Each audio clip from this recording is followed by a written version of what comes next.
think the first one we'll deal with will be this one, because that's made out of papier mache and that will take the longest amount of time to dry. And while that's drying, I can be showing you other things. Right, what you'll need for this is a bowl, which is about the same size as your head. Now, I'm going to take this thing off. So I can just about get my head in this bowl. It's the wrong shape, obviously, but it won't be made of glass, so it will bend around my head. And don't worry about it being a bit too big or a bit too small, because we can sort out sizes later. So we'll start with this. If you haven't got a bowl, then you can use a balloon, which I've got here, which you can, these are ancient balloons, I hope they still work.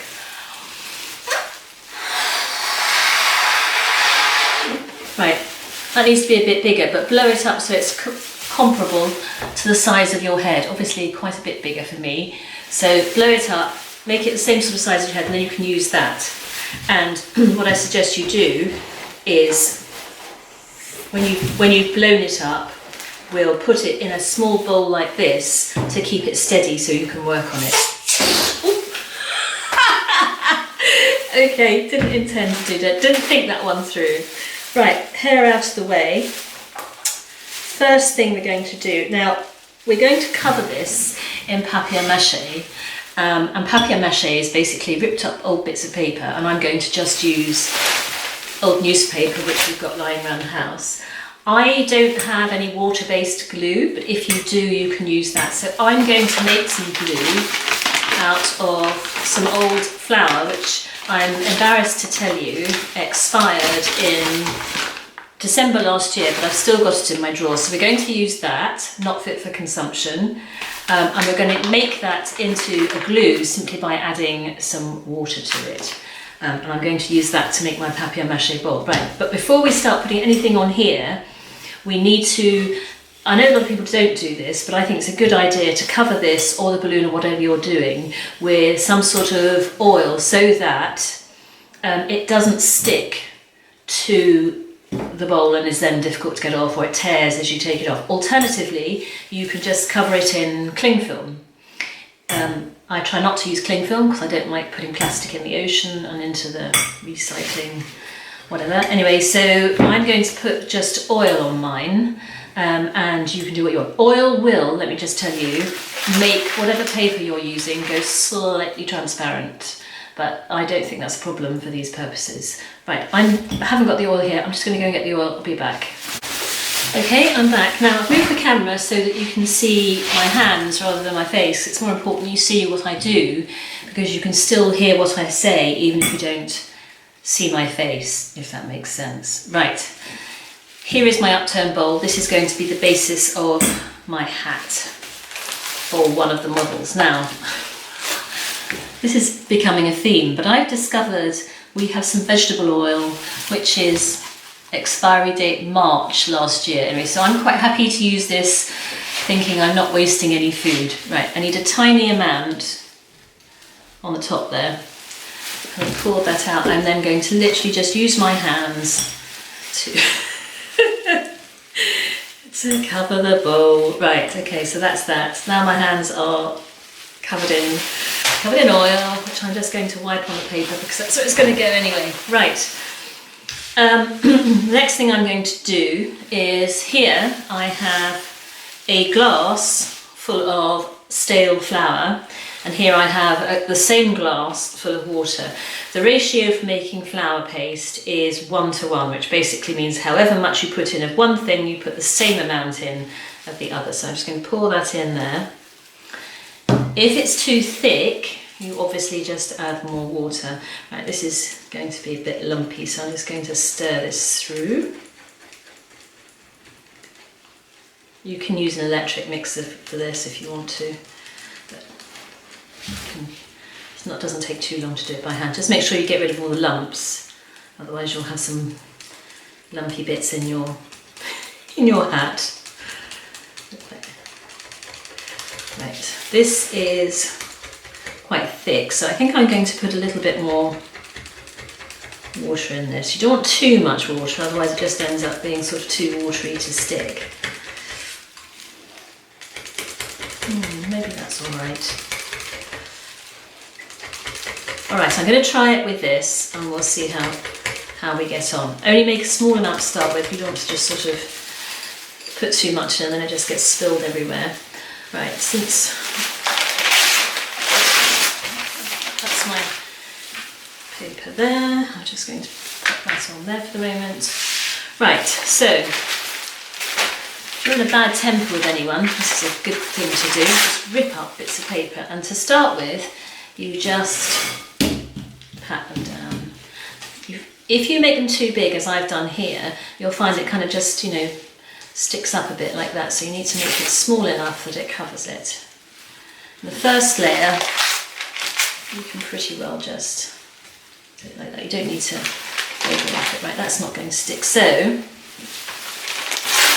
once you've done the top bit, a few bits around the side.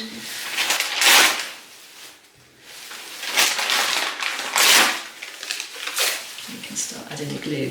Right, the way I do this is you literally float it on the top, get a layer of glue, and then plop it on like that.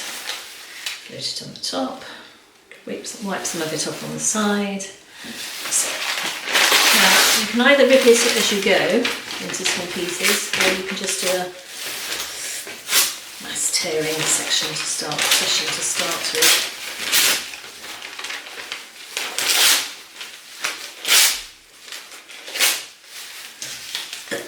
Excuse me.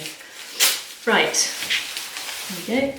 Right, I'm going to just carry on doing this, which is literally like watching paint dry. And you do the same. When you've covered it all over, we're then going to let it dry before we do the next layer. And we're going to do about 3 layers, I think, to make sure that it's firm enough that it will hold its shape when it's on your head. Right. I'd say I'm going to turn the camera off, but this is just a bit... It's addictive actually, I love it. Right. Like that. So make sure you cover all the little holes, but don't worry because you are going to go over the whole thing 2 more times. I'm going to carry on doing this. When I've done my first layer, I'll come back and show you.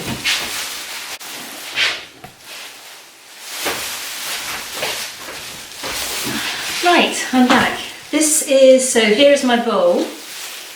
You can see I've gone quite low down at the bottom, but not kind of onto the table, because otherwise that would be silly, it would just stick to the table. I'm going to leave that to dry, and in fact, because it's such a lovely sunny day, I'm going to put that outside in a minute. And in the meantime, I'm going to get started. We'll put the paste to one side as well, because we'll need that for the second and third layers. Right, here we are, back to the papier mache one. Bit of a fail, as you know from the notes, first time round.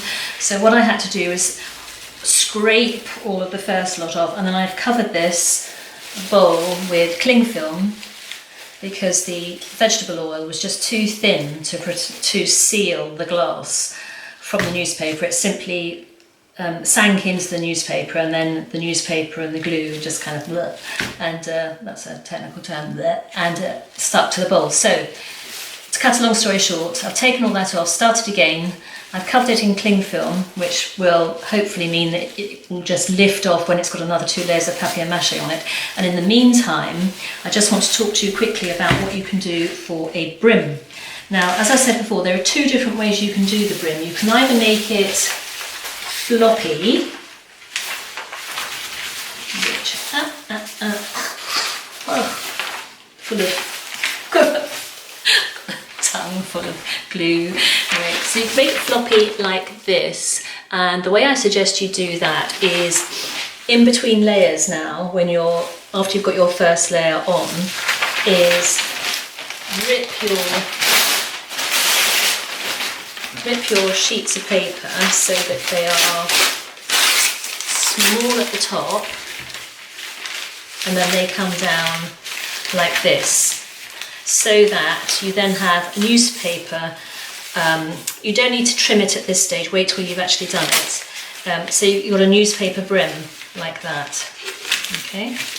And then second layer, do the same thing. So it's got some substance to it. It's not completely floppy, but it's not solid like cardboard. Now, good news is I have found some cardboard. I found a box that was going outside, and these are the two flaps which I have now stuck together from the box.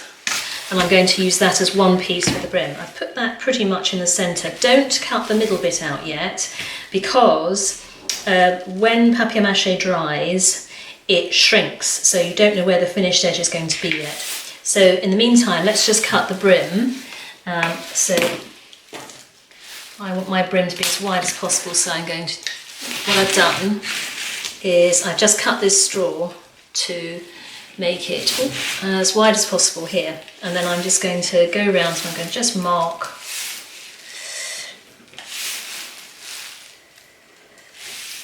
where the edge will be. Again, this is not an exact science, it's just pretty close. Don't be slapdash about it, but don't, drive yourself mad. It's a fine line. And you may not want to have the brim uniformly the same size all the way around. You might want it sort of bigger at the front or bigger at the back, whatever. You choose what you want. Make it personal to you. There is no right or wrong here. This is about doing what you want. And I'm just going to draw around where I've got the ball at the moment, just to give me an idea of the brim. Right, this has got to go back out in the garden to dry. And I am now going to join these. Now, the best way to draw a curve is to plant your elbow, use that as the pivot, and just go around like that. And then move it around. So I'm using my elbow as sort of like the centre, if you like, of this very large and strange circle.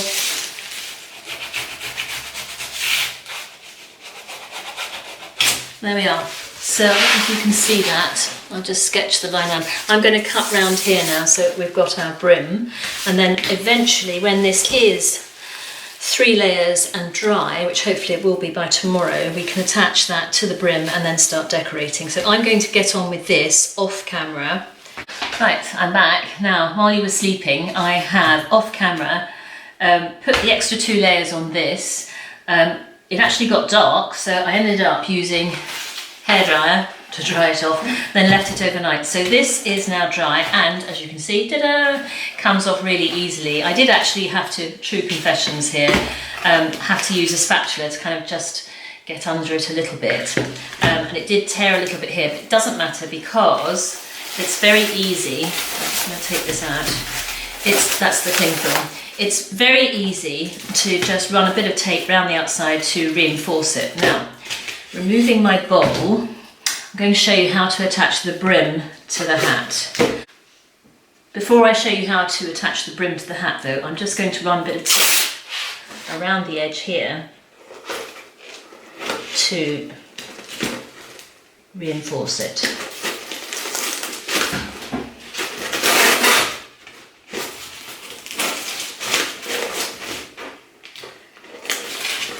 And make sure when you come round that you overlap, because tape always sticks better to itself than to anything else. Right, that's that. And that should, if you press it all down, that should keep it all nicely in place. Right, now I've already drawn I'll put that over here for the moment. I've already drawn a circle here, which is roughly the outline for that. The next thing you do is you get a reel of something around it. I can use the tape. I was just using, put that in the middle, roughly, and draw that. Now, I'm going to cut this out, and then I'll come back to you. Right, once you've cut your centre hole out, and I have to tell you, it's quite hard if you've got, this is thick corrugated cardboard, so if you've only got little hands, or you're very young, I suggest you get someone who's bigger and stronger to do the cutting for you, because that's actually quite hard to do, and I don't really want you using sharp knives. It's always better to use scissors. So once you've done that, Then the next thing you do is you start cutting out a zigzag like this. All right, so what you're going to do is cut this all the way around in zigzags like this, and then you're going to fold it like that, and that will go up inside the brim, inside the bowl of the hat, to stick the hat to the brim. So for that reason, don't make these too big, because the smaller they are, the easier they are to bend. All right, like that. So I'm going to carry on cutting all the way around, and I suggest you get, if you've got thick cardboard like this, get someone to help you do it who's got great big strong hands, and I'll come back and show you what happens when I've done it. Now you can see I've cut all the way around, and now I'm going to bend these back like this so that they slot inside the bowl of the hat like that. Now, as you're bending them up, try to keep them so that the crease line is where you drew around the bowl. If it's quite something, so the way to do it is put your fingers underneath there and then just bend, you see, like that, against your hand, and try and crease it on that line. Now, if you've made these triangles a bit big, as I've done here, it's quite difficult to bend it, so just get a pair of scissors and cut to the line. So you've just got two small pieces to bend rather than one big piece, and that's much easier. Again, I've made this. Never cut to your hand, by the way, always put your hand out of the way of the blade. That's it. Whoa, come on, nearly there. Nearly there. Nearly there, one last piece. Done. Right, that is our brim, and I suspect you can see what's going to happen.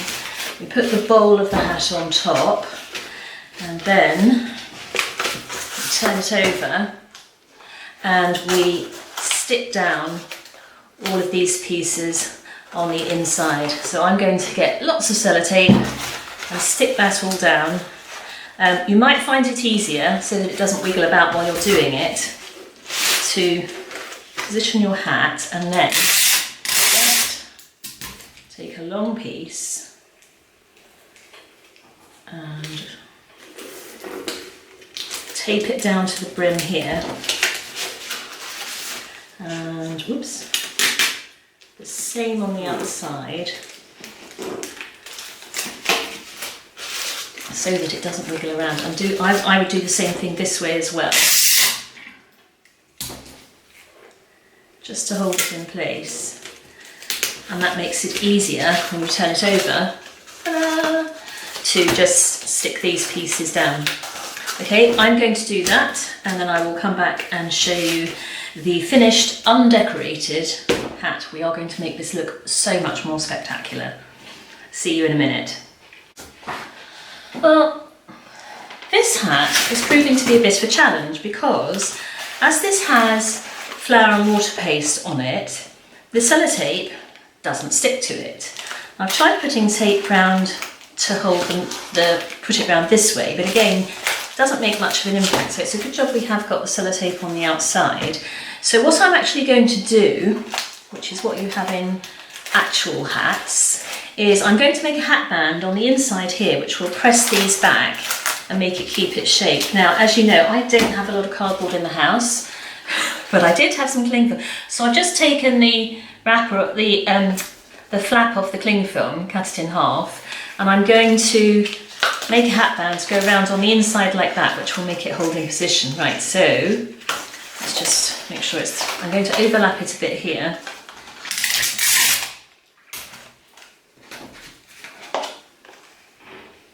I hope this is clear what I mean.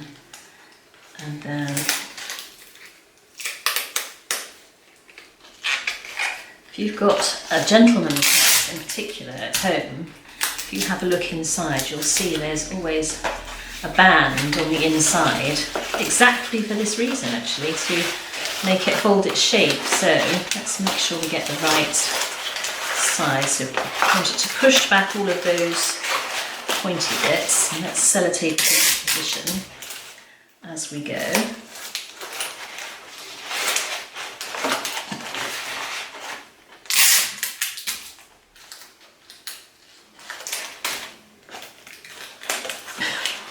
I don't know about you, did you find yesterday evening when you finished that you had, in spite of all our precautions, you still had flour paste on you? I managed to get it in my hair somehow, and so if you're very careful, if you brush your hair, it really hurts. You have to actually just wash it out with water, which is lucky. Right. That, I think you can see, is holding them down, and then I'm going to go all the way around like this, pushing back. So I end up with my hat like that, and I want it to be as tight as possible. So as tight as possible to the brim, not tight like that on my head. So I'm trying to make this as big as possible so that it forces all those little spikes back.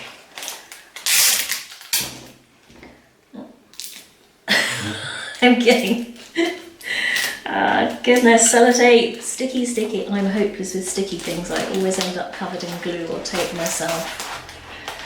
Right, and then I'm going to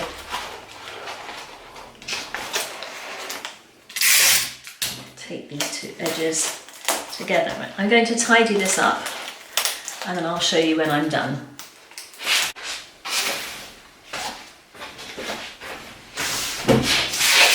And finally, there we have it. This is the inside, you can see, I've taped all the way around. I've also put some extra tape across here and across here to make sure it doesn't separate. You can see that's where it just joins in here. And that's it. It's the shape we wanted. It's undecorated, and we'll do decorating in the next video. If you watching this on YouTube, if you subscribe, then every time a new video goes up, it will notify you, so you don't have to keep checking back the whole time. Just a top tip. And that's it. I wonder if it fits me. Ooh. Take that out.